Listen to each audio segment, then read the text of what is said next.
Welcome to the third lecture by Professor S.K. Prasad as a part of ISET webinar series. And today's session will be on relevance of site effect in earthquake resistant construction.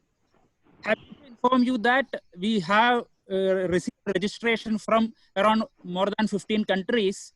And when I just roughly added upon the contribution made to PM Cares from today's session, it is around 65,000 to 70,000. So we sincerely appreciate and thank all the participants for your noble contribution and especially for participating in today's webinar. So without taking much time, I will hand over to Dr. Vasant to introduce the speaker and take over. Please, Professor Vasant. Thank you, Srivalsa. Please mute all rest of the participants and then yeah, please. Me. I am doing that. Yeah, thank you.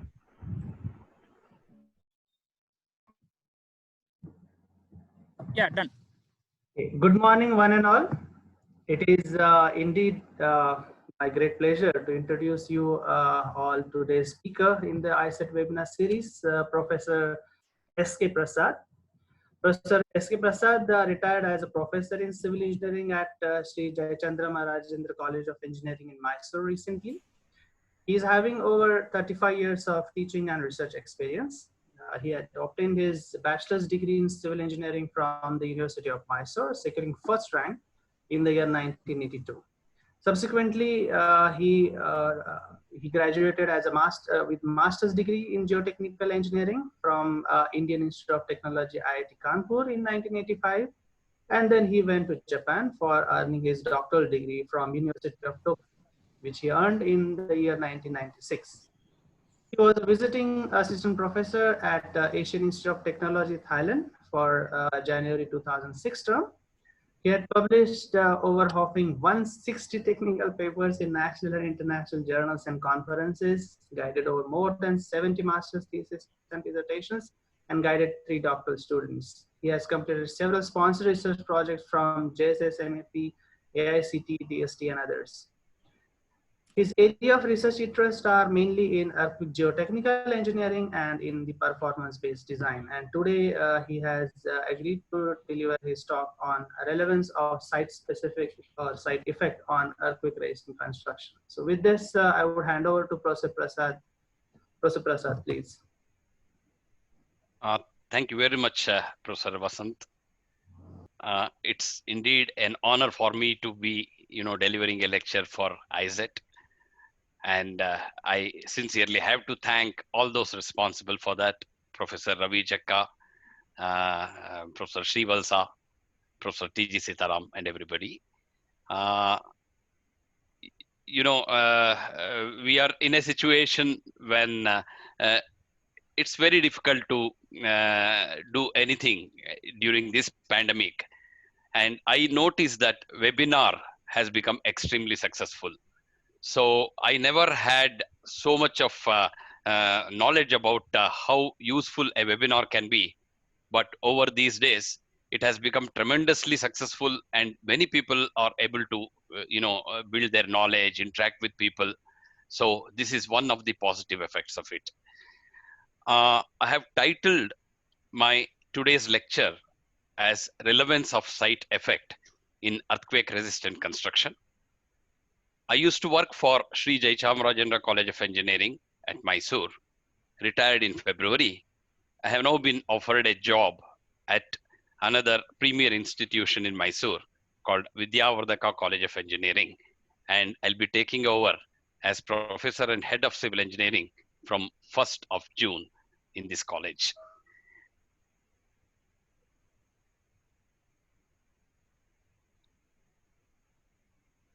Just a minute. I don't know. Okay. In my lecture, I have used a lot of photographs and information from many sources, especially internet. And I need to thank all those who have made it available. So my acknowledgement to all of them. Especially, I have used a lot of materials from the webinar which Professor George Gazetas of National Technical University Athens has given in 2015 in International Society of Soil Mechanics and Geotechnical Engineering.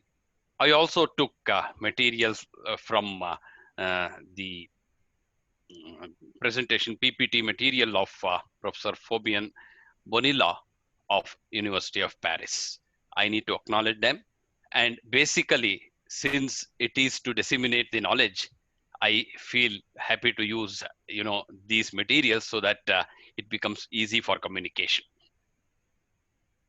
Well, friends, without doubt, we can say that India is a seismically very active country. More than 60% of the country is in seismically active zones. And then lot of earthquakes have happened in the past. Some of the recent past earthquakes I have just listed here indicate that the big magnitude earthquakes are possible in and around India, and hence they may cause quite a lot of havoc. About 29 cities in the country, including the capital city, New Delhi, are in seismically very active zones, zone 4 and zone 5. And hence, more than 4 crore population cover in these places, which means it is very essential for us to think of earthquake resistant construction and see to it that the disaster is minimized in case there is any possibility of an earthquake. In earthquake resistant design, the Bible which we use is IS 1893. IS 1893 Part 1 of 2002, which was revised after the Bhuj earthquake of 2001, indicates one of the important assumptions made. I just read that earthquake causes impulsive ground motions, which are complex and irregular in characteristics, changing in period and amplitude, each lasting for small duration. Therefore, resonance of those visualized in steady state sinusoidal excitation will not occur, as it would need some time to build up such amplitude.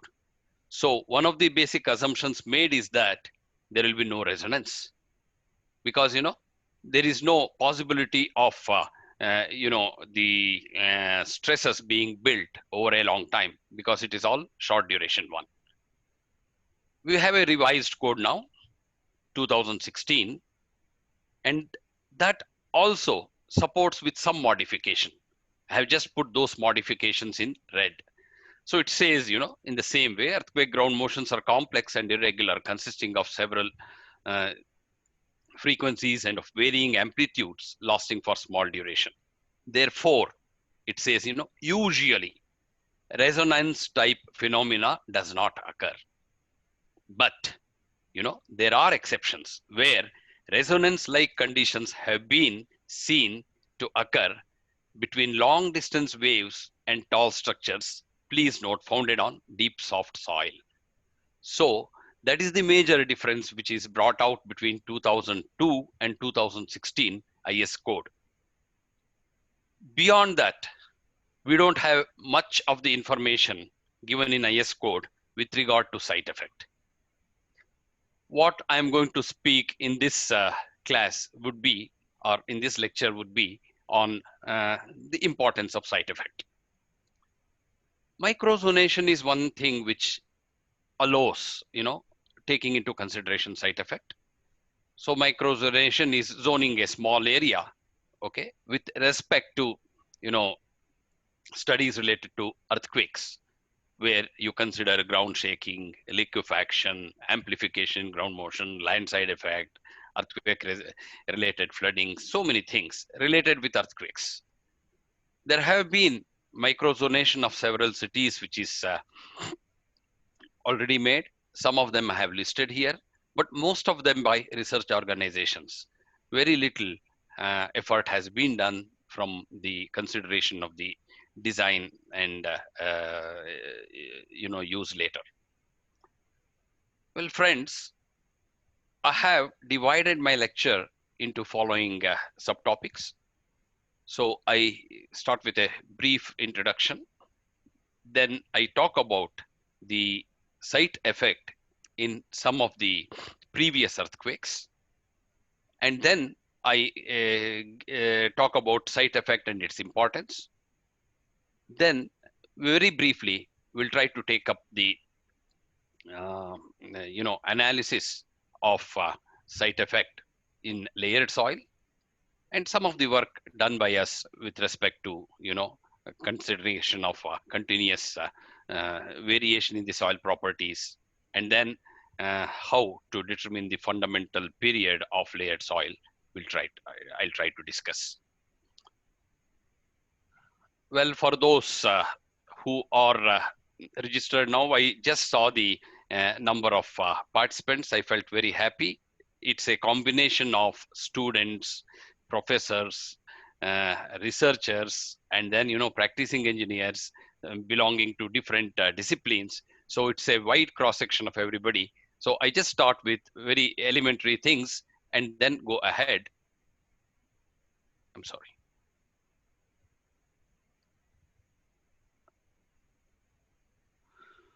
Well, as I said, earthquakes in India can be considered, a serious problem from the disaster point of view. An earthquake causes the vibration at the ground surface, and that vibration will be three directional. And this vibration is caused because of some disturbance which happens at some depth below the ground. The place where the disturbance happens, we call it as focus or hypocenter. From there, the waves travel upwards, even inclined upwards. And when they meet the surface, there will be vibrations which are caused. And this vibration can cause serious problems to the life on top of the surface. We always say that, earthquakes are unpredictable in the sense that you just cannot predict when the next earthquake happens, what will its magnitude be, how long the shaking will be. So several things are really unpredictable. And that is why earthquake engineering always offers a lot of challenge. As I mentioned, the shaking will be three directional. It is random, time dependent, and it is cyclic. So when the earthquake happens at some depth below, it's basically the shearing which takes place inside the earth's surface. And this shearing is because the stresses are built, and these stresses, when they cross the strength of the ground below, there will be a shearing effect. And the first point where the shearing happens is the focus, but then the shearing will happen for a long length. So it could be for tens of kilometers also. And then slowly it spreads to different places. Sometimes, this shearing may even get transferred up to the surface when you can see the fault formation at the surface. But in majority of smaller magnitude earthquakes, perhaps we may not see the fault formation at the surface, but the shearing will happen at some depth below. And this is not a single line. It is actually, a three-dimensional surface, and the entire surface can move up and down, causing the problem. And hence, the waves are generated here. These waves move upwards. And when they come near the surface, there will be overburdened soil, which influences the ground motion at the time, it reaches the surface. And our interest will be on this because we are going to build our structures on this. And what is important is not the shaking at some place or some depth below. It is the shaking near the surface or at the surface, which we should be interested in. So the same thing, this is the focus, and then this is the place where the rock mass inside the earth experiences the shear, and this shear happens because the stresses induced exceed the strength, and this is the source point. From the source, through different paths, the waves do travel, and when they travel upwards, when they reach the surface, there may be a overburdened soil. And at this site, at this place, how the ground motion would be is the point which we need to assess. In general, depending on the type of structure, depending on its stiffness, whenever it is subjected to shaking, each of the structure will vibrate differently. And here it is not just the structure which we are looking at, even the soil. So soil also plays an important role in making the structure vibrate, and hence the overburdened soil, its thickness, its stiffness play a very important role in understanding the ground motion which is transferred at the bottom of the structure. Again, I try to show here that the profile of the ground will never be uniform, and at some places the bedrock may be outcropping. You may have different types of soils, stiff soil, soft soil, and so on. Depending on the kind of the ground profile, the ground motions can be different. For instance, if I take zone 1, it is the entire bedrock, and hence if I put an instrument here, a seismogram or seismograph, then the shaking is shown something like this. So here it is the shaking which is in this horizontal axis, some ground motion in the form of acceleration is there, and in the vertical direction time is there. Usually we put it horizontal just for the space requirement. It is shown like this. And if I take zone 2, there will be bedrock and some thickness of stiff soil. The behavior can be different. And zone 3 has some thickness of stiff soil, some thickness of soft soil. And if I go to zone 4, it has only a sufficiently large thickness of soft soil. So all that depend upon how the ground profile is, which never will be uniform. And depending on that, you will see that the ground motions will change. You will see that there will be changes in the amplitude of ground motion. There will be changes in the frequency effect. There also can be changes in the duration. And that is what we need to arrive at. So that's exactly shown here. So waves do travel. So when these waves travel directly, there is no overburden soil here. So behavior will be different. On the other hand, here there is a stiff soil, and in this case there are soft soil. So whenever the vibration happens, waves do travel, the vibration at the surface will happen depending on the kind of soil around. So with this brief background, let us try to see the performances of structures during different earthquakes. And the first one which I would like to talk about is Michoacan earthquake in Mexico in 1985. It was during this earthquake, really site effect was significantly seen. Mexico country as such is, here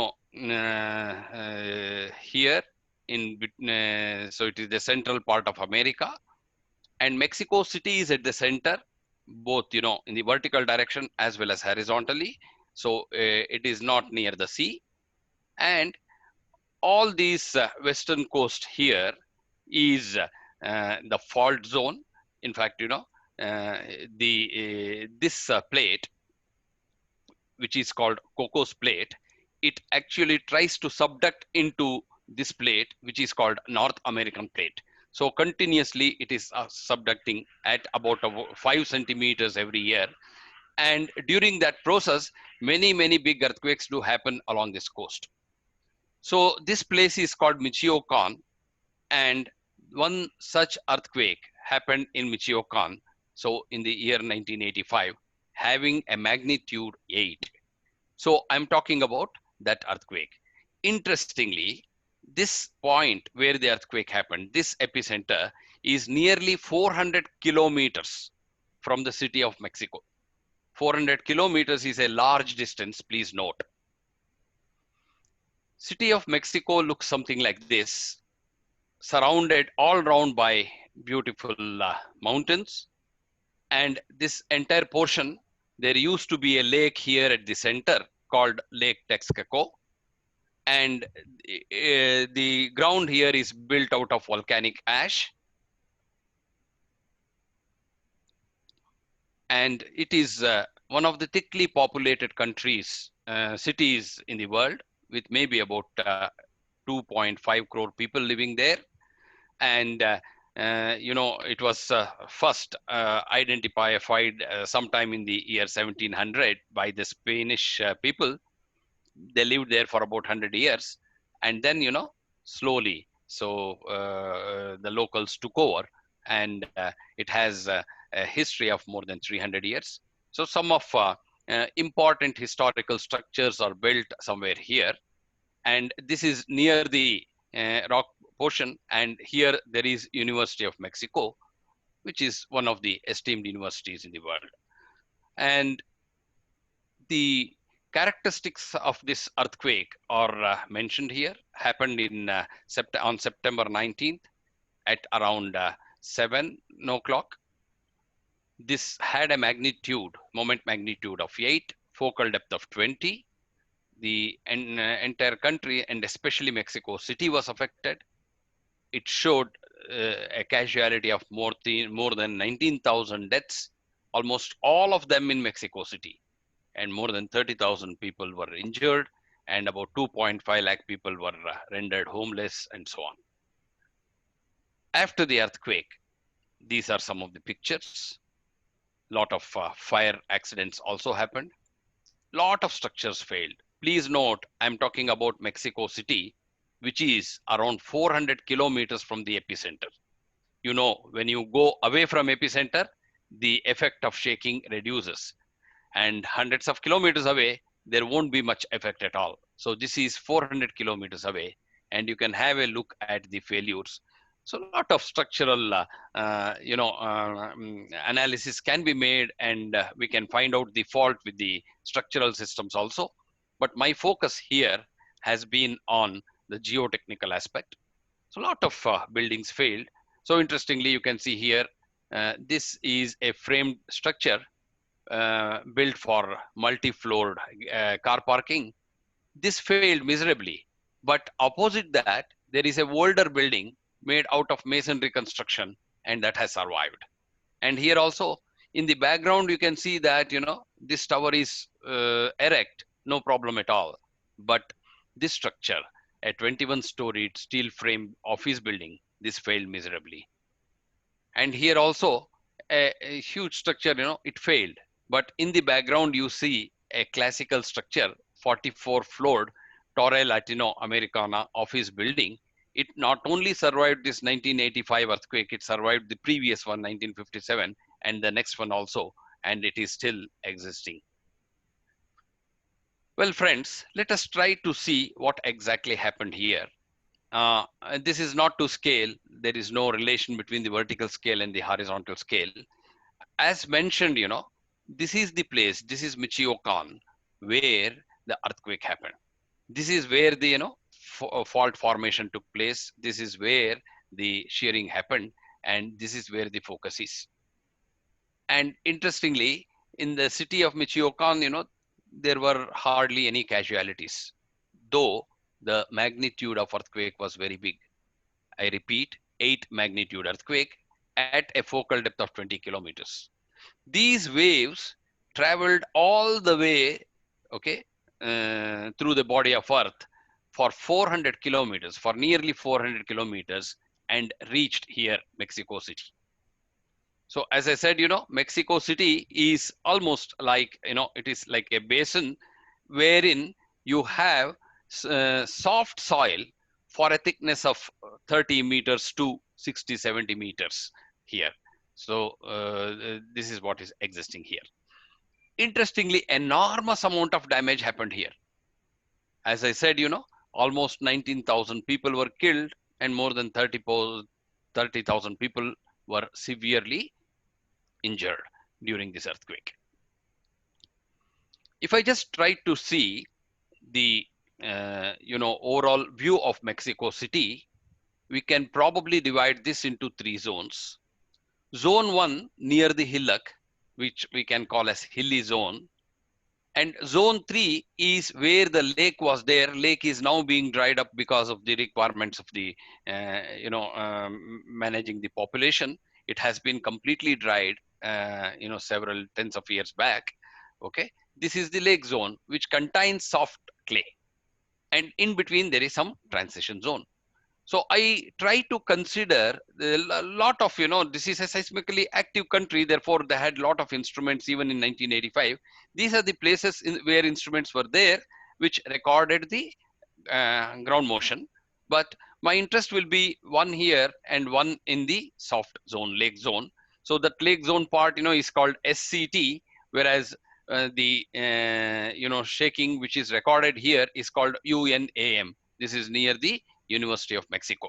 So these are the three zones. And then if you just look at the kind of soil available in lake zone, it is something like this. The SPT N value for a thickness of more than 30 meters is much less than 10. N less than 10, having hardly any shear strength. It is soft clay, okay, and soft soil. The natural water content, it is, very surprisingly huge, 200 to 600%. So water content more than 40% for almost 30 kilometers, 30 meters depth. And whenever water content is so much, you can easily understand that it is clay soil, because only clay soil has the capacity to absorb so much water. And the void ratio here was more than 15, or is more than 15 even today. SPTN value, as I said, is less than 10, and dry density is in the range of 10 kilonewton per meter cube. The clay thickness is 30 to 40 meters in that zone, SCT. Just a little on what earthquake does to the ground. So if you just consider a level ground, and if you consider a small element at some depth below in a level ground, it will be subjected to vertical stress, say sigma V, and a horizontal stress K times sigma V, or maybe under rest condition K naught times sigma V, which will be much less than sigma V. And if I try to plot the Mohr circle for this, it will be a circle like this. But when an earthquake happens, the waves do travel through the rock and reach the soil, and these waves do cause motion here, and hence cause this element to experience a shear something like this. Therefore, in addition to these normal stresses, there will be shear stress tau also. And this shear stress is not uniform. For some time, it will be acting from left to right. For some time, it will be acting from right to left. So gradually it increases, and then, comes to smaller value, and then changes its direction. So if you just consider the shear stress tau, and if you try to plot the Mohr circle, its area increases, diameter increases, indicating that the stress level is high. And if tau keeps increasing, this keeps on increasing, and it might touch the failure envelope and cause the failure. Also, you should know that it is never a constant value. It keeps changing, with time, changing the principal stress axis, and that makes the soil considerably vulnerable. If I just try to plot a stress strain curve, when the shear stresses are small, maybe when the earthquake of low magnitude occurs, or maybe when the earthquake is far off from the place, then if I try to plot a graph between the shear stress and shear strain, you will have the stress strain curve something like this, and the modulus which you get, shear modulus which you get, can be considered to be the maximum one. It is at very low strain level of the order of 10 to the power minus 6 or minus 5 and so on. But when the magnitude of shaking is high, when the earthquake is very close to the location, the stresses, shear stresses can increase. And when the shear stresses increase, you will see that the shear modulus, the stiffness, will reduce, and you may get a curve something like this, the stress strain curve something like this, okay, an elastic portion. And here the loading portion and unloading portions are two different. And what you see here is that the shear modulus continuously decreases, and whatever area you get, this represents the damping. Damping is the sluggishness in the system, and the system has more damping and reduced stiffness. If you try to plot a graph between the stiffness of the ground and the strain level, at very, very low strain level, the stiffness will be more. it is called Gmax. Shear modulus will be maximum. But with increase in the strain level, the shear modulus keeps decreasing and decreasing. And at a very high strain level of the order of, 10 to the power 0, okay, or 10 to the power 2%, okay, it will be very, very low. In the same way, if you try to see damping, damping will be very low or even close to 0 at low strain level. It keeps increasing and increasing. And please note that this is in the logarithmic scale. So this input is very essential for understanding site effect. And here are the plots of the shear modulus with strain.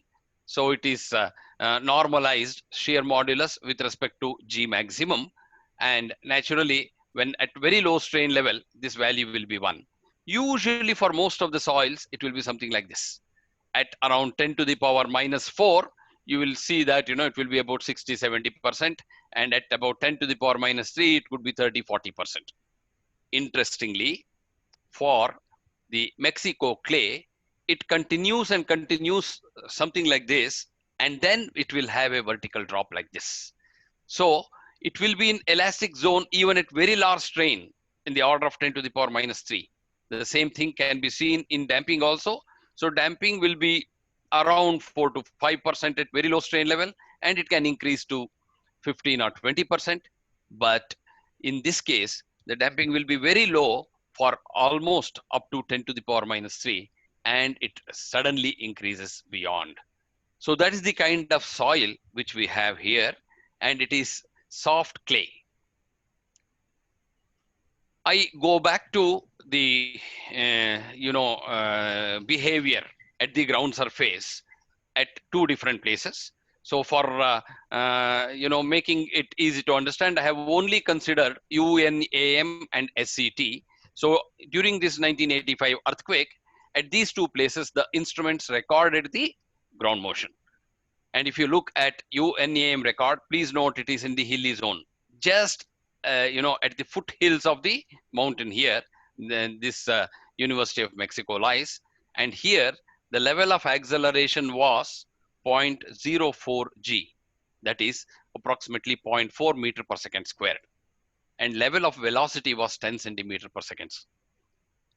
Look at here, not very far from here, maybe about 5 kilometers or so.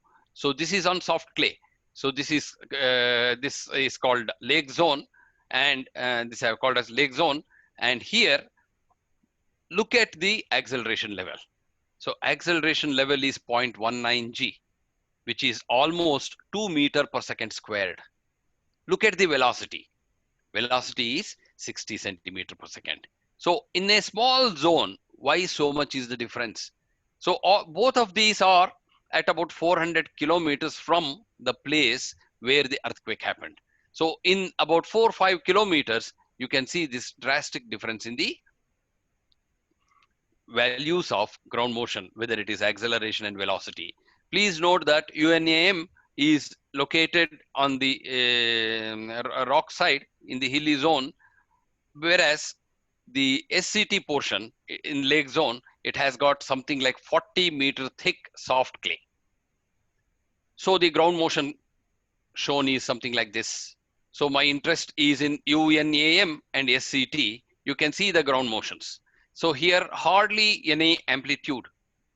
The maximum level of acceleration record is 35 35 centimeter per second squared, and these are all high frequency waves or short period waves.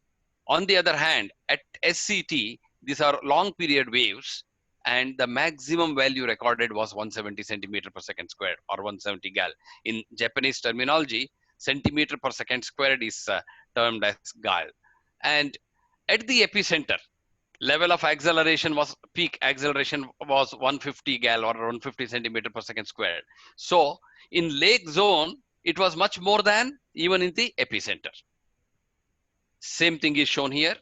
As I said, UNAM is somewhere here, and SCT is near the old lake, where about 40 meter thick soft clay exists.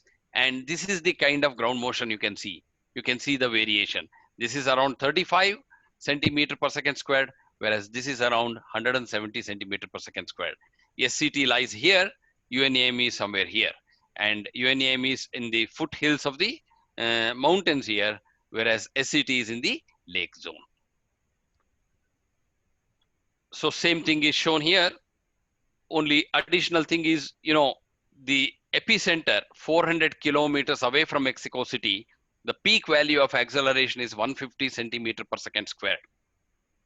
At the foothills, UNAM, it is reduced to 35, which is natural. So energy, dissipates when you travel this distance because of the damping effects.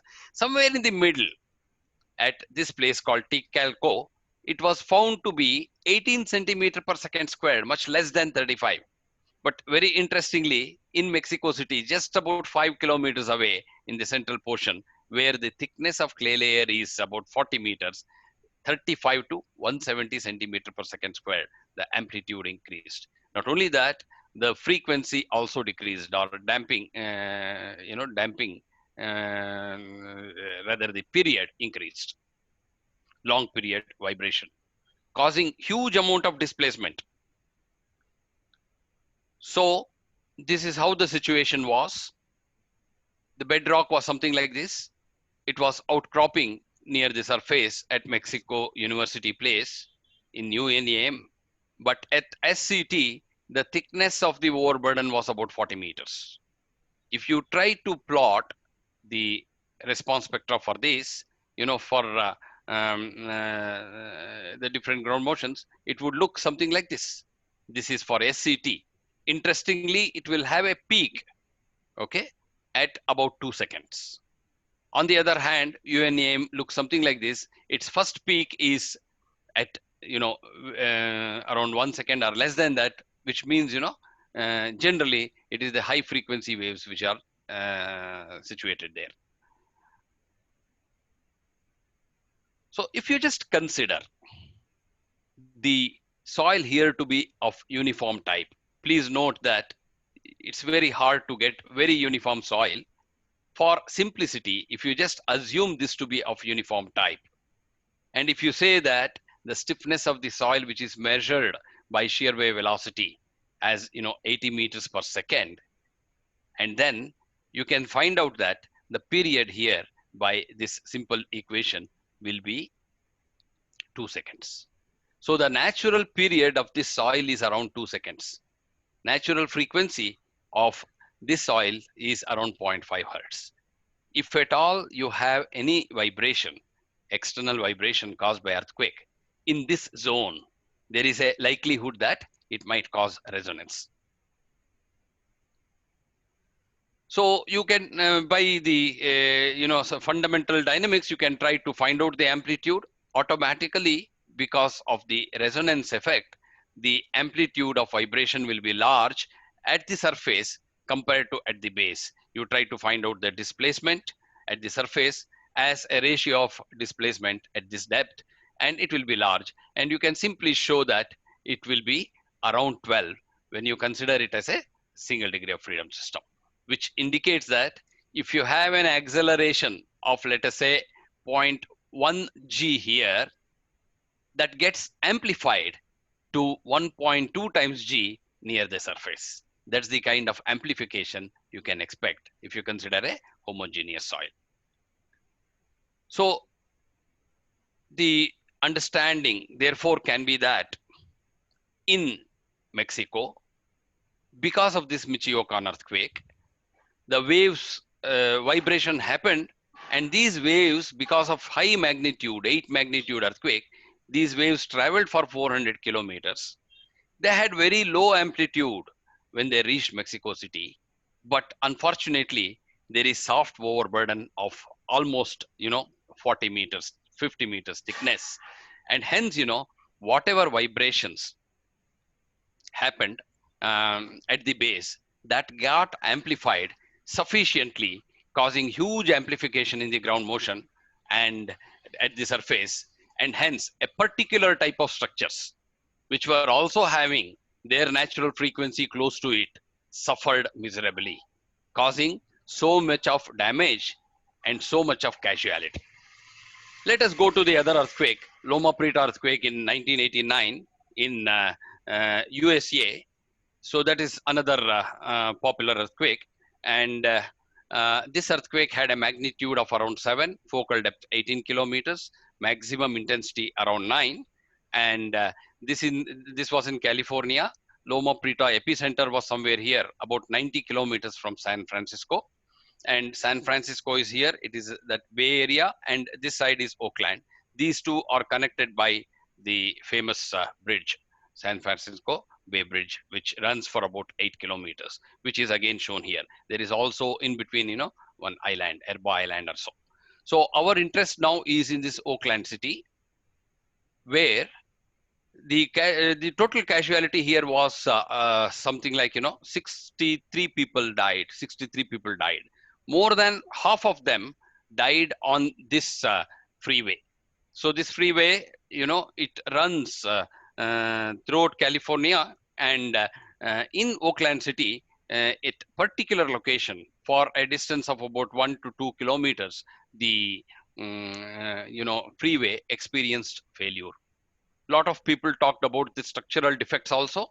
Our focus is on geotechnical aspect, and I just would like to take you on to this. So this is the plan of this Oakland City. This side is San Francisco. Here, the kind of soil you can see, this one is soft mud. This zone is soft mud. Whatever you see in gray is soft mud. Whatever you see in yellow is sand and gravel. And this color, maybe I would simply say, you know, brownish, greenish brown color, this is bedrock. So this is the hilly area bedrock.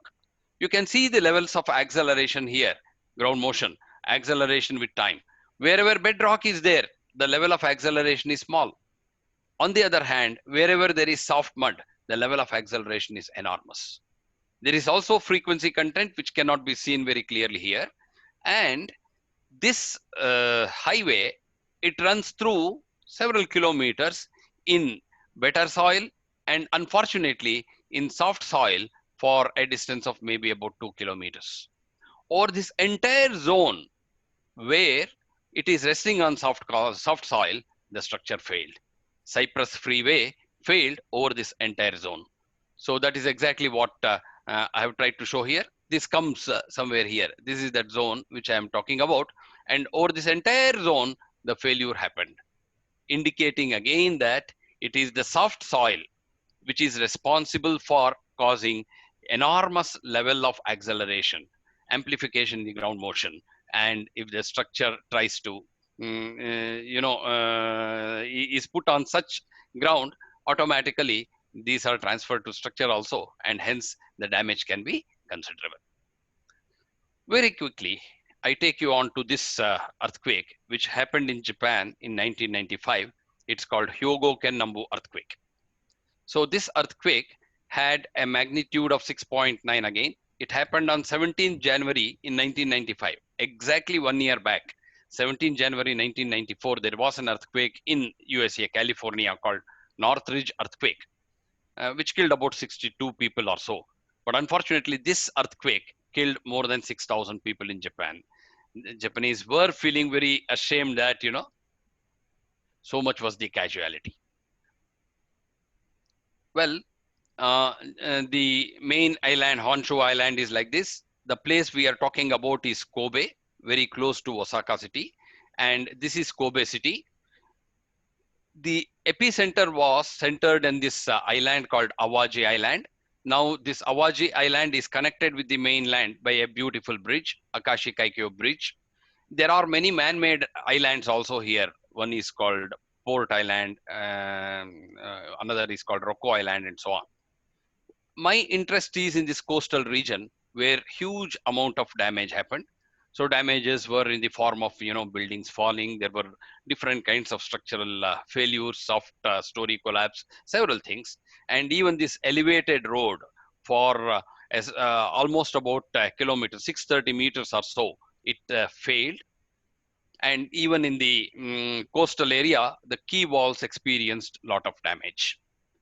So if you just see Kobe city, it looks something like this. These two are the man-made islands. This is called Port Island. This is called Rocco Island, about 1 or 2 kilometers off the coast. And, I just have the geological cross-section here, but maximum failures happened in this zone. So I just tried to locate. This is the area where maximum failures happened. Most of the infrastructure failed here. And if I try to see the cross-section, it looks like this. When you go upwards, here it is hilly mountain. This is towards seaside. And this is the cross-section which I'm talking about. And you can see that here there was soft clay for a thickness of more than 6 to 8 meters.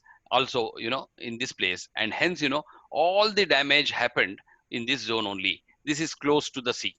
So again, indicating that the ground misbehaved here.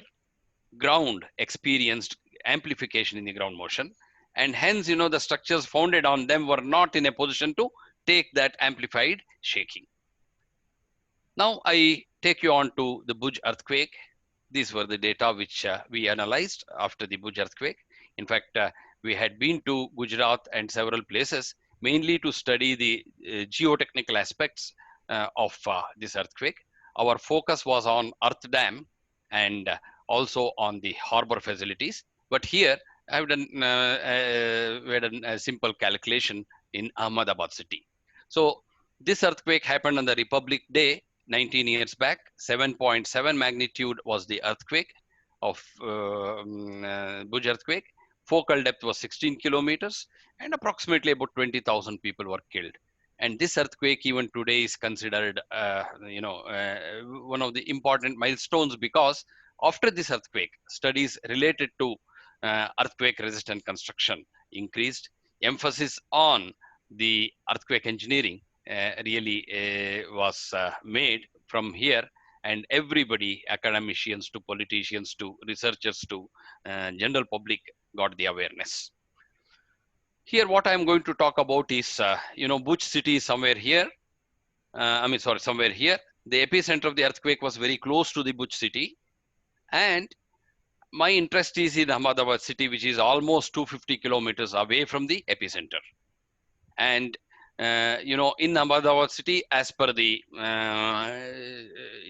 report, the level of shaking was considerably less, and hence it's called low hazard zone. But there were many buildings which collapsed, almost 100 buildings. Where I'm talking about in Ahmedabad city. Many casualties, more than 2,000 people died in Ahmedabad city alone. Please note that it is 250 kilometers away. And, this is how the Ahmedabad city is. The damaged portions are located here. And this is the, older part of Ahmedabad city. And this is the newer part. And interestingly, new portion of the Ahmedabad city was affected. More than 100 buildings, all of them sitting on soft alluvium. They were the ones which were damaged. All of them had 4 to 10 stories built out of reinforced concrete. Recently built, they were only about 10-12 year old. And all of them either suffered severe damage or simply collapsed. They just could not withstand the earthquake. On the other hand, many of the older buildings in Old Town, which were in precarious condition, which almost could get damaged due to heavy wind or rain, they survived. And please note again that it is 250 kilometers away from the epicenter. Many people commented on several things: bad quality of construction, not following bylaws, improper design, and the effect of earthquake-resistant construction not being taken, stress on economy, taking advantage of the space and money, poor materials used. Even people talked about liquefaction. Unfortunately, during that time, knowledge of earthquake engineering in India was poor. There was only one instrument in Ahmedabad city, and we didn't have any findings, in near Bhuj area. So in passport office, this was the record which was made available, and this is the recording at the passport office. And you try to see the frequency content of that. Normally, the the predominant frequencies range from 1 to 3 hertz. this is the kind of the soil profile there. So generally the top silty zone, below which yellowish silty sand, below this had stiffer soil. Groundwater table at the time we went was at a very low level, so there was no question of liquefaction here. And SPT N value for most of the portion was around 10 or so, which means it is soft soil, soft alluvium, very close to Sabarmati river. And looking at natural water content also, you can notice that it is almost 8 to 10, which means that the soil was not in saturated condition, and hence there was no possibility of liquefaction.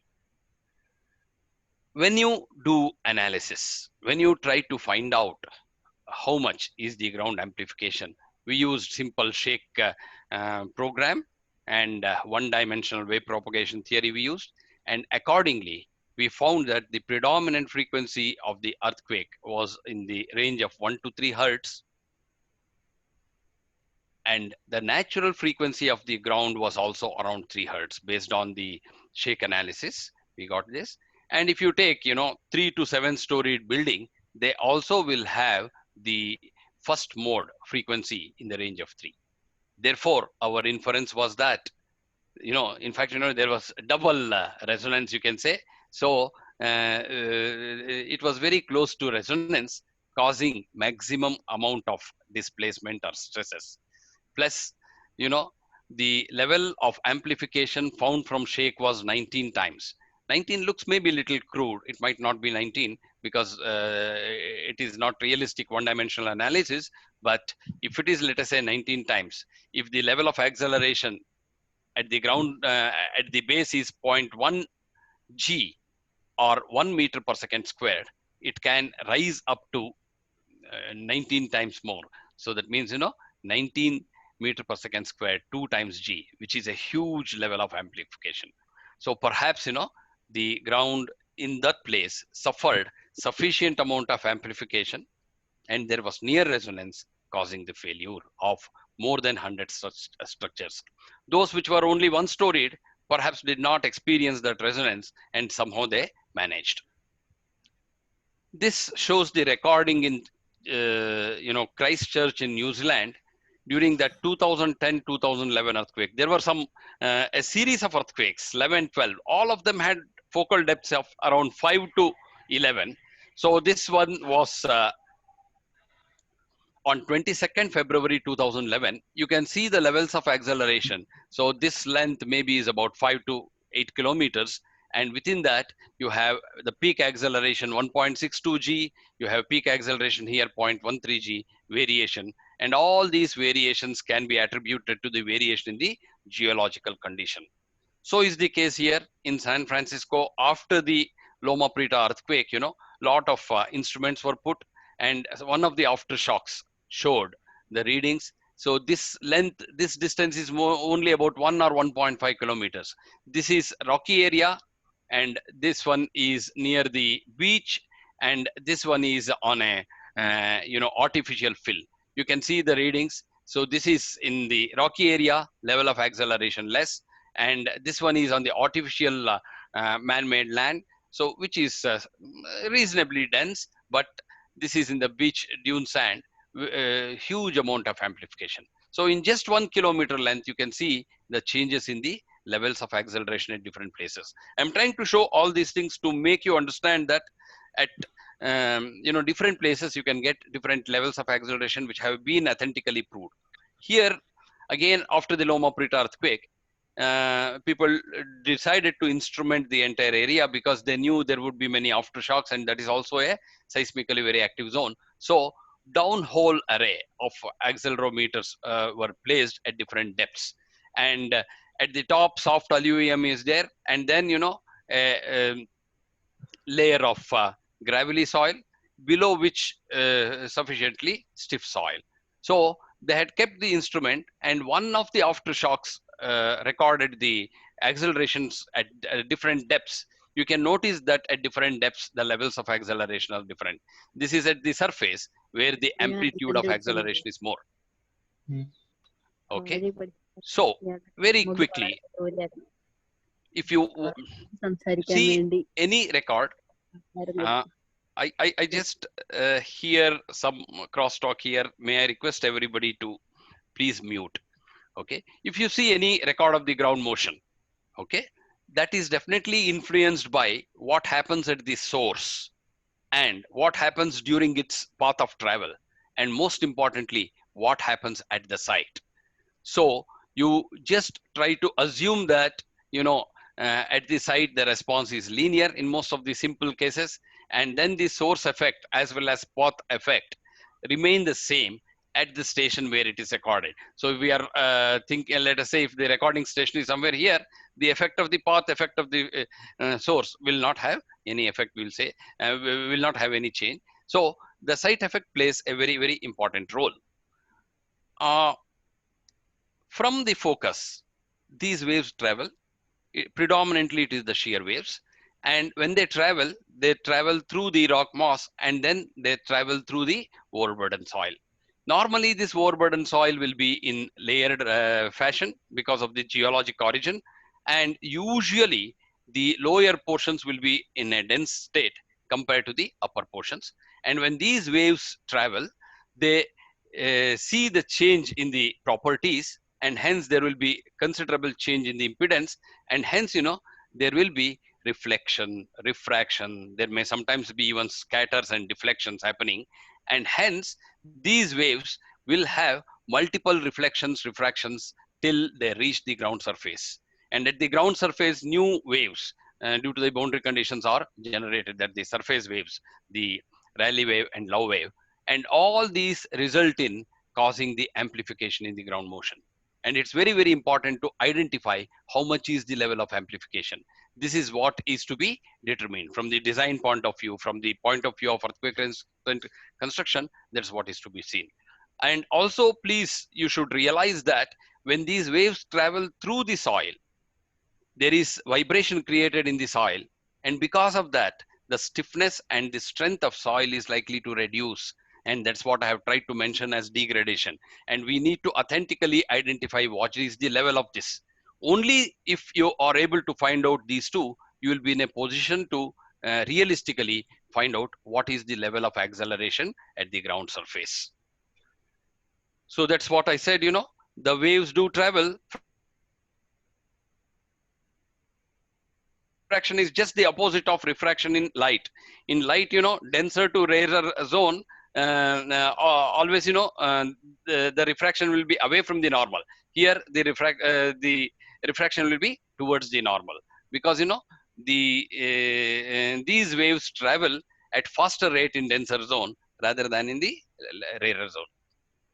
Okay, so when these waves travel, they travel through soils of different thicknesses, and hence if you try to plot the response curve for these, so you know, response acceleration with time period, you will notice something like this. In very stiff ground, automatically the peak will be at very low time period. On the other hand, on soft ground, you can see that the time period will be fairly large. So friends, site effect is caused due to the soil deposit. Before the waves travel through the soil, maybe ground motion will be something like this. But once these waves travel through the soil, there will be change in the ground motion. There's amplitude will change, shape will change, even the duration length over which the you know, shaking happens, that also will change. All these can be attributed to site effect. So you get the output here and you have the input. The difference of these two is basically represented by the site effect. So site effect is the influence of the overburdened soil in changing the amplitude, frequency, and duration of earthquake motion when the motion reaches the ground surface. Many a time, soft overburdened soil will amplify the motion, and there is every possibility of near resonance effect being caused, and hence it may cause severe damage to the built environment. So friends, you should know that at the same place, if there are different soil profiles, at one place, you know, stiff ground, the thickness of being that being small, at the other place soft ground thickness being large, the horizontal force for the same building can be very, very different. That is because, you know, the ground amplification can be more here compared to here. So local site effects suggest that, you know, large damage not always close to the rupture zone, may not be always close to the rupture zone. Amplitude and duration of ground shaking can strongly be site dependent. Intensity of shaking doesn't depend only on the location and magnitude of earthquake. It depends also on the site effect. You should also know that depending on the profile of the ground, depending on the thickness of the overburdened soil, there will be reflections, refractions, diffractions, focalization, several things happening, and some of the waves may be trapped inside. And all these result in amplification of ground motion. There may be even, you know, changes in the duration because some of the waves are trapped inside, and these causing resonance. And most of the times we do the design considering either linear or equivalent linear analysis, but strictly when the strain levels are high, there is a requirement that we should consider the non-linear behavior of ground. All this time, you know, I just assume that the ground surface is horizontal. It need not be horizontal. It can have any kind of undulation. It may have a topography, something like this. It might have basin effect. And all these result in wave travels in different ways. In statics, we don't have serious problems, but in dynamics, we can see in some cases, you know, waves are trapped. In some cases, you know, they divulge, causing different kinds of scatter and so on, which need to be taken into account. So many a times we tend to consider a simplified model, which I always advocate. I always say that, you know, simple analysis is good enough most of the times, unless you have sufficiently accurate records and, you know, you have the knowledge of sophisticated analysis. And but you tend to find out at some point of time that, you know, simple one-dimensional analysis may not be sufficient. You may have to think of 2 or 3 dimensional analysis, particularly when the topography is not uniform. So looking at it, you know, you need to think of some kind of a analysis to find out what will be the level of amplification in ground motion, what will be the natural period of the ground, and what will be the period of the ground motion at the ground surface and so on, for which you think of some analysis. So even today, 1D analysis is quite popular among the designers and even among the researchers. We did some work with regard to that. My student Vijayendra, and then, you know, he's now a professor at one of the prestigious colleges in Bangalore, and Professor Sitaram Naik is the co-guide for him. He is a professor at NITK. We did some work with regard to that. Anyway, ground response analysis would be analyzing the way the you know, the ground motion happens from below the ground surface to the surface. So which requires us to understand the type of the soil here, and it requires us to understand what is the kind of input motion here, and hence, you know, to predict the motion at the ground surface. And you need to think about the ground to be layered, and you can do the analysis either in the time domain or in the frequency domain. As I said earlier, you can do 1, 2, or 3 dimensional analysis, but most of the times, you know, we try to do 1 dimensional analysis, and linear or non-linear analysis, or in between we have this equivalent linear analysis, which is good enough. So a lot of you know, computer programs are available, but Shake, which does equivalent linear analysis in 1 dimension, is even today popular, especially among the you know, designers, and even in the research it is considered equally acceptable. And Kramer and Paulson once mentioned that, you know, equivalent linear analysis in frequency domain continues to be popular among researchers and practicing engineers for general purpose seismic characterization applications. So This involves the wave equation to be considered. It is one dimensional. Therefore, you consider the displacement only in one direction and effect with respect to time and space, and arrive at the desired solution. So one dimensional analysis is popular among researchers as well as engineers. What you require is proper idealization. There are some limitations. Sometimes it underestimates the high frequency response, overestimates the response at fundamental frequency, and so on. And there will be many discrepancies also which are seen, and response is sensitive to strain dependent properties. Effective strain determination is still ambiguous, and there is also that frequency effect which is not considered. But as I mentioned earlier, if you want to think of a very sophisticated analysis, you should have very accurate data. You should have data exactly to input to that analysis. If you don't have good data, and however good your analysis be, you are not likely to arrive at the desired results. We did several works with respect to that, and one of that contributions from us is with respect to the consideration of continuous variation in the soil properties. Please note that we consider in Shake layered soil profile.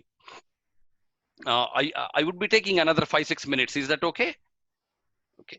Yeah. So we consider layered soil profile, and between the two layers, if there is a drastic difference in the properties, there is every possibility that the wave transmitted may be much less, and there will be a huge amount of wave which is reflected.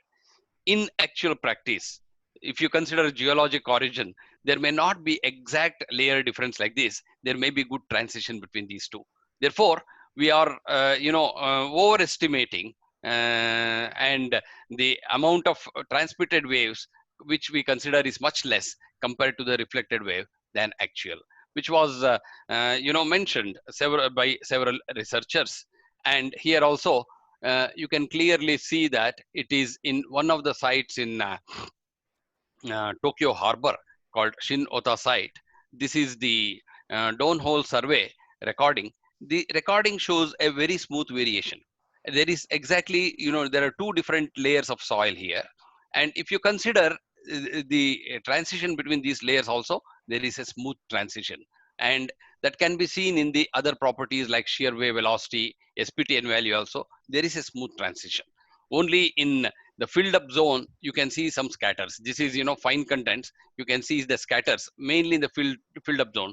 But wherever natural soil exists, there is a smooth transition, which has to be taken into account. So only when we take, if we consider abrupt variation, the layers being two different levels, having drastically different impedances, then you will notice that the amplitude ratio, energy ratio, and stress ratio, because of high impedance being not close to 1. So which means there will be less waves which are transmitted than actual, and more waves which are reflected, which are being seen. So we can think about considering the variation in the properties to be continuous, and by doing so we can show that the ground motions are more closer to reality. So here we have the plots. The recorded one is in gray portion, and then we considered layered soil with 3 different layers, and then the continuous variation. The continuous variation is shown in red, which actually is much more closer to the recorded one than the layered idealization. So indicating that the continuous variation consideration is definitely advantageous. We proposed a simple method to determine the fundamental period of layered soil. So that is very essential from the point of view of design requirements. So site effect is usually assessed based on the fundamental period. So different quotes suggest the relevance of that. And we considered different methods by which the fundamental period is determined. And here for a homogeneous soil, this is how it is prepared. Then, layer deposit method, sum of layer period method, and then, simplified Rayleigh method, Madeira successive two-layered method, linear fundamental method as suggested by Darby, and so on. And in our approach, we simply try to consider the variation to be a linear one. So we have the variation happening. We just considered the best fit line to represent the variation, say from surface to bottom. And we considered the recordings from 4 different sites here. These are the 4 different sites. And this is how the recording was. The recording of the shear wave velocity from top to bottom at 4 different sites. So we just had the best fit lines for all these things. And then, this is the actual recording where whatever is got. So actual recordings are mentioned here. And based on that, actual period is calculated. And whatever is the fundamental period calculated by different methods, including ours, the 5 methods which I mentioned, including ours, are compared with those obtained from the Sheikh and from the actual records. And you can notice the readings. Whatever is shown in blue is by our approach, and that is very close to reality, unlike the previous methods. So that percentage error also is shown. The blue one, which is, this is what we have proposed. It shows that the variations are less than 4%. So with this, I conclude mentioning that site effect has to be considered. And for that, maybe one step is microzonation.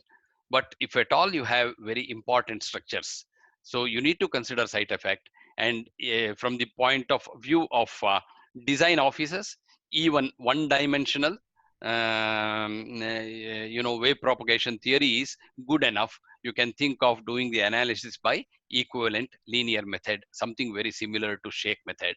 You might not get the exact value of amplification. You might overestimate, but still you will be more closer to reality. So with that, I just conclude my lecture mentioning that relevance of site effect for earthquake resistant construction is presented here. It is important. Consideration of continuous variation in the soil properties at the transition between the 2 layers, okay, is better than consideration of abrupt change in the properties, which will possibly show the waves to experience more of reflection. Simplified procedure for the determination of fundamental period is suggested here, which can be used from the design point of view. There is a need for microzonation, particularly from the professional point of view. We have done it more from the academic and research viewpoint, and IS code still has to consider site effect, and which needs to be taken care in the upcoming upgradations. So with that, I sincerely thank ISET for giving me an opportunity to share my views. And I feel very happy that I'm able to give a little in the time of pandemic. So I thank all of you who are responsible for the success of this webinar. Thank you very much.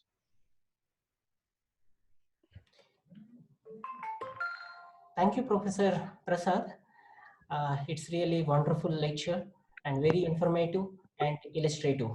So there are so many questions pouring in, and they're all on different aspects. Some are on the liquefaction, some are on the estimation of dynamic soil properties, and some are on the piles as well, and some are on stabilization. So I just try to take those questions which are more relevant for your talk. One is about like few questions. There are several questions in the beginning about the stabilization of the soils. So one question is from the Avani Vaidya. Question is, could any type of soil strengthening be done in order to build structures on the soft clay soils? And there is another similar question by Ashutosh Jagati. what exactly is overburdened soil and what is the remedy to stabilize soil. So Okay, okay. Anyway, what I wanted to say here is when I say overburden soil, whatever is the soil that exists below the parent rock. Some cases, the rock can be outcropping at the surface, but most of the cases, there will be soil in that zone. So the top soil, I have called as overburden soil. And that top soil need not be homogeneous. So that can have different layers. And one of them may even be a liquefiable soil. So here my concentration is not talking about liquefaction. And I'm just talking about you have layered soil profile. What does it do? So whenever there is a shaking at the base, so at the base shaking comes, through the rock, and generally there will not be much change between what we see near the source and what we see here, except that there will be the damping effect. But when these waves travel through the soil, there is every possibility that you are going to have some changes happening. And especially when they travel through layered soil, if there are many number of layers, the waves, hit the surface, transition surface, there will be reflection, there will be refraction, there will be deflection, so many things causing amplification. Now, the question is, you are a designer and you have a structure which is to be built. And first of all, you look at how important the structure is. If it is very, very important, one thing you have to do is you have to find out what is the exact value of force which you need to consider at the base of the structure, that is at the foundation level. So that structure may be resting on that overburden soil, or it may be in the rock, okay, if it is pile foundation. But if it is on the overburden soil, you should know what is the level of horizontal force. So you have to design that structure for that horizontal force. If not, maybe you can change the properties of the soil itself. So that soil may have, as I showed in Mexico clay, the natural frequency in the order of 0.5 hertz. 2 seconds is the natural period. So if you improve that soil, if you stiffen that soil, maybe you are going to make it stiffer. You're going to reduce the natural period. So basically, the objective is to improve the ground. You can think of any method of ground improvement. Mostly, we find densification very convenient. At some cases, you can play with water. You can probably, remove the water. Otherwise, you can even think of, some chemical stabilization. So what is the objective here is to see that the soil is made stiffer in some cases. If it is already stiff, you don't have to bother much. Then, on top of that, you build the structure. And if at all of them vibrate at the same frequencies, there will be near double resonance. So you have the earthquake motion having some frequency matching with the natural frequency of the soil, unfortunately matching also with the natural frequency of the structure. So this is when, if it is the important structure, and if it is in seismically very active zone, you have to take the consideration of and try to find out the natural frequencies of all these materials and see whether they are close to the frequency with which the predominant earthquake motion happens. So from the point of view of design, you have to take these things into consideration. And most of the time, soft clay is the one which is very dangerous, and tall structure on soft clay is definitely more panic creating. But usually you are likely to put the tall structures on deep foundations. Therefore, you don't need to be seriously scared of the situation. Sir, there is one more interesting question by Pooja Hegaje related to the stabilization. Her question is, can we use bioenzymes to stabilize soil? Any Okay, I have not come across much studies on that. Definitely, there has been a lot of work going on, wherein you stabilize the soil using these bioenzymes. Basically, you're going to change the properties of soil. I understand that, maybe the plasticity characteristics of soil can be changed. So the soil can be made less plastic.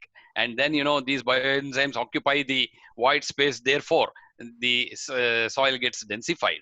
Definitely, you can think of any method by which you're going to reduce the void space and you're going to improve the stiffness of the soil. You can use so. It all depends. I have not actually worked on bioenzymes. Okay, sir. Now we will move on to other questions. There is a question related to one of your slide by Razal. His question is, in slide 38, in one of the figures shown, there are places having more soft soil depth than SCT, having lesser peak acceleration values. What would be the reason? Yeah. It is not just the thickness of the ground which is important. So in addition to thickness, what is the nature of the soil? What is the how soft the soil is? Where is the water table? All these also count. So here the concentration for me was only on these two places. Maybe they did not have the instrumentation at those places, or they are already the places where the soil is pretty improved, modified or improved. Therefore my concentration was only between very soft soil and at SCT, and then stiff soil at UNAM. But there could be other places where also damages were seen. So I only concentrated on one area, lake zone, but I'll not be in a position to comment much on those places. Sir, there is another interesting question that is related to the IS code asked by Praveen Thomas. His question is, how to classify soils as hard, medium, and soft soil? Is classification based on SPT N value as per IS code is reliable or not? Yeah. Anyway, there is a lot of modification which is essential from the geotechnical point of view in IS code related to earthquake engineering. At present, as you rightly said, there are these three classifications purely based on N value. When N is greater than 30, we say stiff soil. N is less than 10, we say soft soil, in between medium soil. But the recent IS code also mentions, the other vulnerable soil, which includes the liquefied soil also. So whenever you have that vulnerable soil, type D, definitely you cannot think of any construction there unless some modification is made, or unless you think of something like pile foundation. But other three, we are basing them purely on SPT N value at this point of time. But you can use that SPT N value and correlate with other properties of soil. Yes, sir. There is another question by Mr. Ravi Maske. This is regarding the estimation of the design accelerations. So, though you have explained through ground response analysis, can you throw more light on how we can come up with the design accelerations for the design of the structures? Yeah, I think it is a big challenge. Anyway, from the point of view of maybe what we can do is we can take the zonation as per Indian standards, and hence at the base we can fix up the maximum value of the design acceleration. At the base means at the bottom of the soil profile we can fix up based on the zonation, and then we can take the soil profile as it is and take any design ground motion with that peak value, and say run the analysis for the by considering that layered soil profile, and finally arrive at the amplified motion at the ground surface. Use that as the point for the design of the shallow foundations.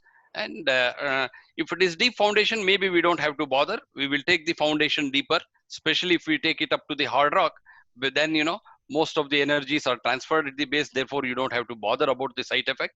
All this site effect comes into picture considerably when you are thinking about shallow foundation. So you will find the horizontal force to be different at different places depending on the type of the soil.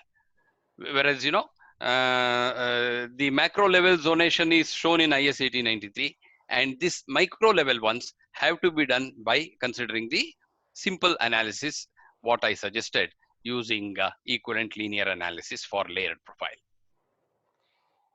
There is a question by Sachin Tripathi. This is about the effect of non-horizontal layers on the local site effects as well as on resonance. Yeah, I mentioned, when it is level ground, it is simple. But whenever you have a profile which is irregular, having some topography, some hilly terrain, having basin, there is a possibility that, static, there won't be problem. In dynamics, you will have the waves which sometimes get scattered, which sometimes get focused. So some of the waves get trapped. So you have to take them into account. And the only way you can think of is some kind of a rigorous finite element analysis by the methods which I showed earlier. So those software, any of the software can be considered if you have a very irregular topography. And that comes into picture only when you have the structure which is very important. So otherwise, maybe crude analysis is good enough wherein you find out the level of amplification. And then, you have these factors of safety and other things. Therefore, you don't have to bother too much. But very rigorous analysis will require, will be the only solution for those effects which you are mentioning. Here is a question on the determination of dynamic soil properties by Pankaj Rana. His question is, how we can use earthquake recorded data to find out these properties?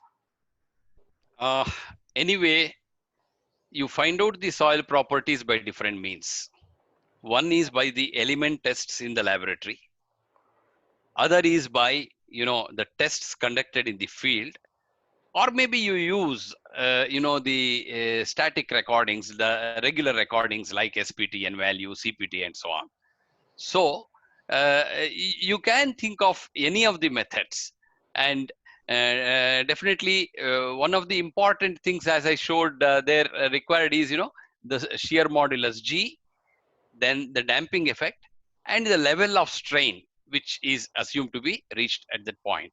So all that, can be estimated and you can arrive at the results. So all three approaches or any of the three approaches is acceptable. Of course, sometimes people will not have the good laboratory facilities for element tests, and sophisticated equipments like SASW, MASW may not be available. Even we can use SPT and value and correlate and arrive at the solutions.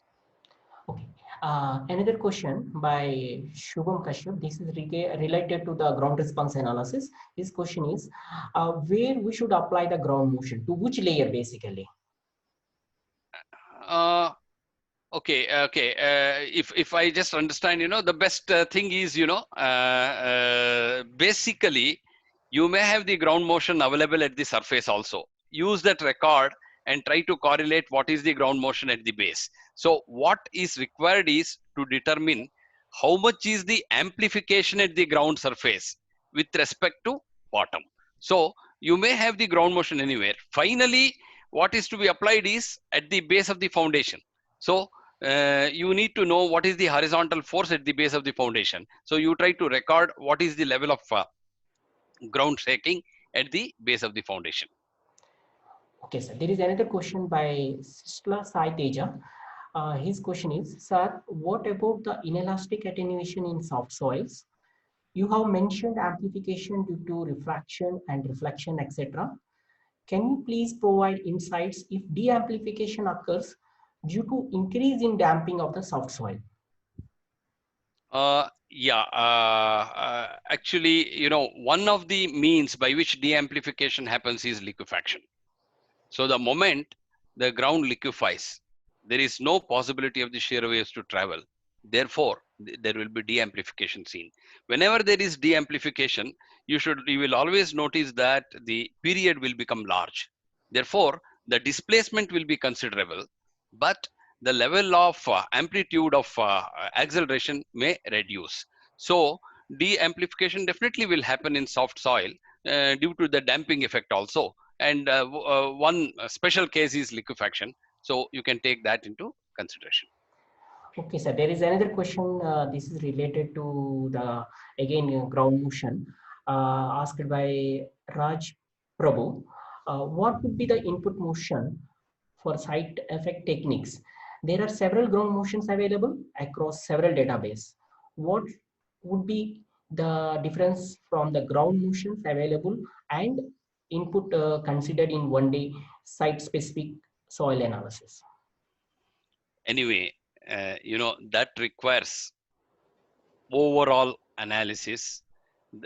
See, it is always a big challenge to understand what is the design ground motion at a particular place. Especially in India, we did not earlier have too many instrument stations. Therefore, we did not have the records. Now, of course, slightly things have changed. So, to consider the ground motion at a place is a big challenge. So, my interest here is to show that within that zone, from bedrock level to surface, there is a possibility of changes in the ground motion. That changes include amplification, changes include frequency changes, and also even the duration changes. That is what you can try to identify. But overall, to find the design motion at a particular place is a big challenge, which we have been doing reasonably well in earthquake engineering. Okay, sir. There are some other similar questions, so I'm skipping those questions. And there is one question by Ravi Maske. His question is, what is the relationship between peak ground acceleration and effective peak acceleration, or between peak ground velocity and effective peak velocity, as these parameters appear in building code maps? Sir, any? I'm sorry. Anyway, peak ground acceleration or peak ground velocity is simply the maximum value which you see on the records of ground motion. I am not in a position to answer that part. Somehow, I'm at this point of time not aware of effective peak ground acceleration. So there are other questions, but due to paucity of time, we request the participants to write to you, or Sure, maybe sure, they sure. can include. They can communicate with me. I have my phone number. I have my email ID. They can definitely communicate with me. It's a pleasure to interact, and whatever I know to transfer to them is my great pleasure. And please do that. Yeah, so otherwise they can also include in the feedback forms. We'll be sharing the link for filling the feedback forms through email as well as this chart. So I request all of the participants to fill these feedback forms, and it is also required for us to send you the certificates. So we would like to send all the certificates of participation before we have the next webinar. Next webinar is scheduled on Wednesday, this coming Wednesday. It's a special webinar in which you will be told about the seismic hazard assessment, the other aspects of the earthquake engineering by Professor Amal Sharma. In the beginning, I made announcement. Details will be available at the our Facebook. So please follow.